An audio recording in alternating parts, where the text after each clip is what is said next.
Welcome to Rainy TV, an ETV series focused on demystifying spiritual warfare, empowering you to live your life of power, majesty, dominion, and authority.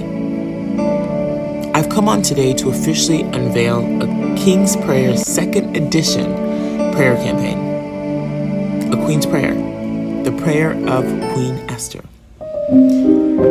As many can see, we are in a time where the forces of darkness have released an intense attack in the world.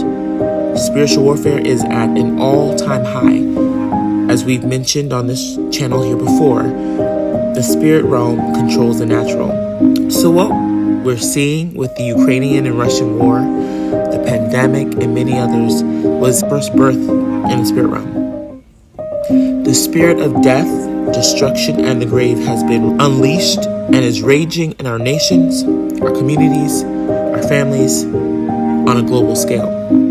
I'm reminded of two scriptures as I reflect on the times and seasons we are in today. Romans 8:19. For the earnest expectation of creation waiteth for the manifestation of the sons of God.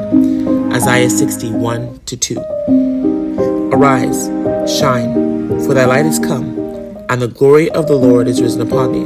For behold, the darkness shall cover the earth, and gross darkness the people. But the Lord shall arise upon thee, and his glory shall be seen upon thee. I want to highlight a people who I believe are often overlooked, marginalized, and ignored. Women.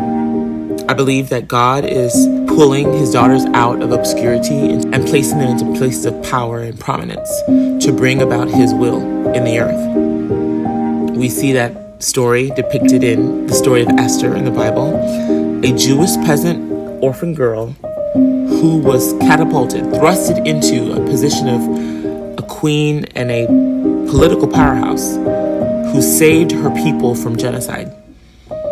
Although God is not mentioned in the text, we do know that Esther and her handmaidens and Mordecai and the Jewish people did engage in 3 days of dry fasting, petitioning God that their lives would be spared from Haman's evil verdict of death. And if we read further in the text, we see that the king not only granted Esther's petition, they were also restored, given restitution, and they were promoted. Lastly, they were empowered to take up arms and defend themselves and fight.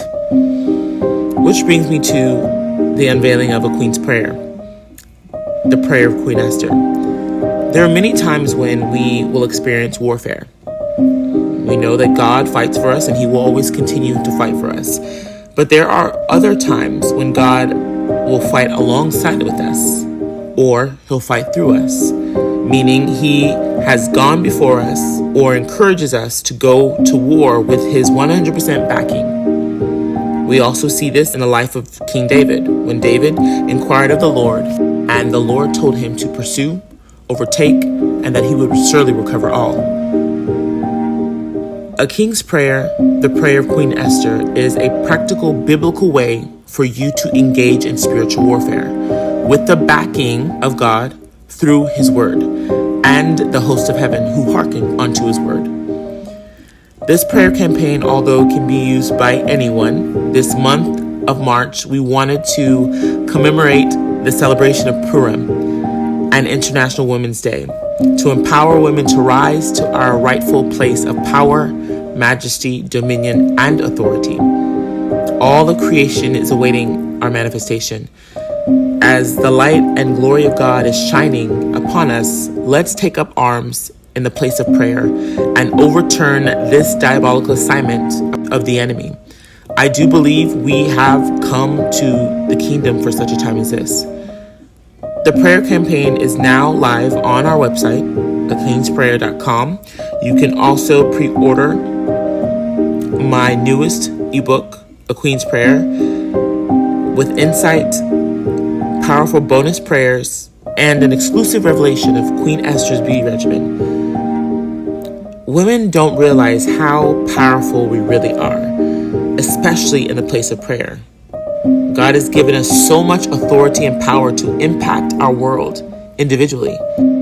As we begin to rise and take our rightful place in the Spirit, I strongly believe we will begin to see many of the battles in the world subside and change for the better.